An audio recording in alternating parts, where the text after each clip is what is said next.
We've got thousands of different compressors, EQs, effects like reverb, doublers, delays and tuners. In this video I'm going to share with you the 10 essential vocal mixing plugins you need and give you tips on how I use these plugins. Compression is one of the fundamental pillars when it comes to mixing vocals. Not only allows us to control the stability of your vocals in terms of volume or dynamic range, but it also adds a distinct character to your voice. My recommendation for vocals is to have 3 different compressors as a foundation. The first compressor you should have for vocal production is a transparent digital compressor. The good news is that in most cases, the compressor that comes bundled with your DAW works perfectly fine for this task. With it, we're not aiming to give the voice any specific sonic flavor, but rather to control the dynamic range or volume of our vocal performance. I usually use this type of compressor at the beginning of the processing chain. The idea is not to squash the voice with it. A couple of dB of reduction is usually enough. Another compressor that shouldn't be missing from your arsenal is an 1176. This type of compressor, also known as a FET compressor, has been used for decades in vocal processing chains. It's super fast and works really well for controlling the dynamic range. But its specialty lies in providing a distinct saturation or distortion. I usually use the Universal Audio 1176 plugin, but nowadays basically every plugin company has their own emulation of the 1176. Besides working great as an insert plugin, a popular use of the 1176 is as a parallel compressor. Here we heavily compress the voice and then mix that super compressed version with the original. This technique is a must in modern vocal production, and the 1176 is perfect for this task. The third and final compressor on this list is an optical compressor, and the most well-known and widely used one is the LA2A. Unlike the 1176, the LA2A offers slower and smoother compression. One of the advantages is that the LA2A is very easy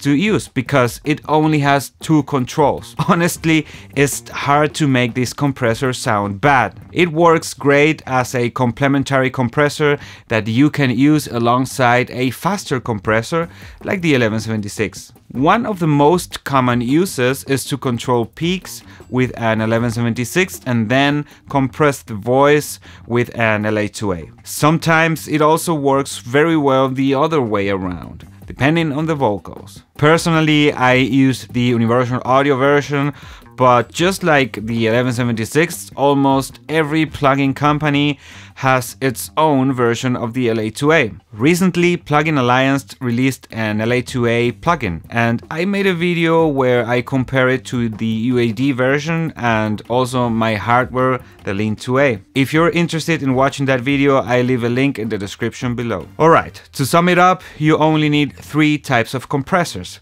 the 1176 or FET compressor, the LA2A or optical compressor, and a digital clean compressor. With these 3 types of compressors, you'll have enough resources to create many different sounds. Of course, there are many more options you can explore once you've mastered these 3 basics, but really, you don't need more than these to create a solid and characterful vocal track. Now, let's move on to another type of plugins that are super important for vocals: EQs. Basically, we need 2 types of EQs for vocal processing. One should be a digital EQ that is linear and very precise, and the other should be more of a vibe EQ that gives us a special coloration and saturation. There's also another important tool within the realm of equalization that I'll mention later. With a digital EQ, we're essentially looking for a tool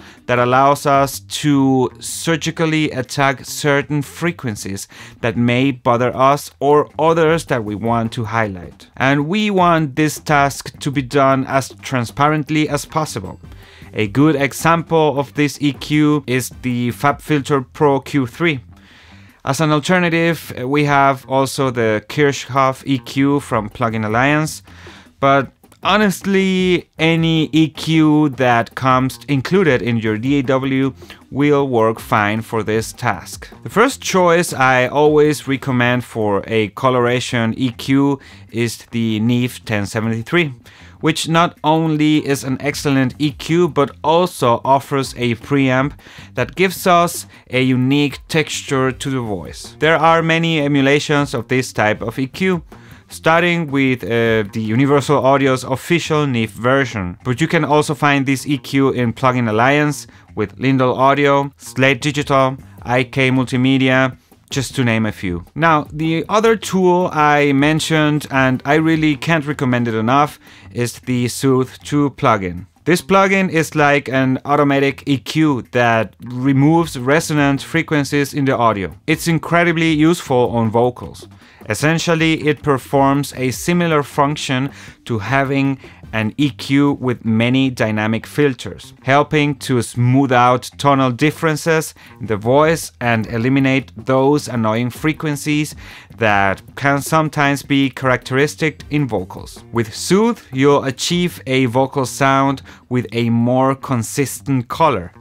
I use it in every one of my mixes, not just on vocals but also on other elements. And by the way, if you're enjoying this video, please give it a like and subscribe to the channel for more videos like this one. Alright, let's now move on to time-based effects, delay and reverb. These plugins are super important for processing vocals. The first delay I always recommend having, besides the one that comes included with your DAW, is EchoBoy by Soundtoys. It has different modes that allow you to emulate many types of sounds, and it's super flexible. Of course, there are other excellent types of delays out there, but with this plugin alone, you'll be covered in this department. Honestly, it's perfect to starting to explore the world of delay. Now, talking about reverb, there are many different types of reverbs available. We have plates, chambers, springs, rooms, holes, and each of them offers a unique texture. That's why I always recommend starting with a plugin that provides different algorithms so you can explore and discover their sounds. One of the most widely used reverbs of all time is the Lexicon 224 or 480L. There are a lot of emulations of these reverbs available from companies, starting with a company that made the hardware, Lexicon.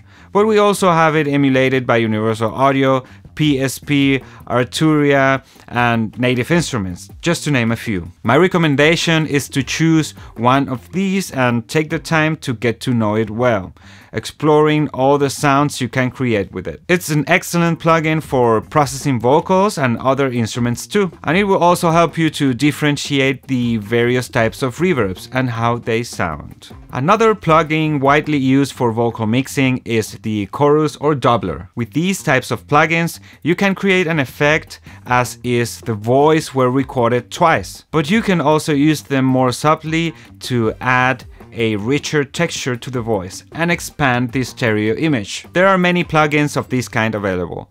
One of my favorites is the Roland Dimension D, a classic analog hardware that was introduced in the late 70s. Luckily, we don't need to buy the hardware because companies like Universal Audio or Arturia make great emulations of these great bugs. Other options that I also like and will get you similar results are the Soundtoys Microshift or the Waves Doubler. These types of plugins play a crucial role in today's mixing and will contribute to enhancing your vocal sound. Speaking about having an important role in today's mixing, a well-known effect that definitely belongs on this list is a vocal tuner. There are different companies that develop these types of plugins, but as we all know, the most famous one is called Autotune.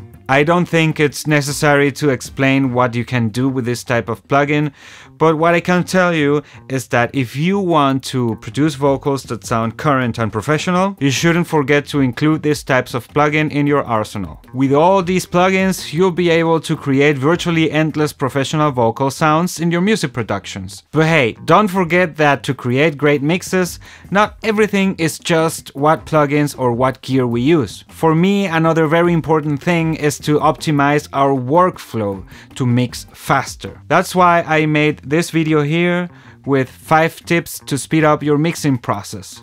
So, thank you for watching and I hope to see you there. Bye.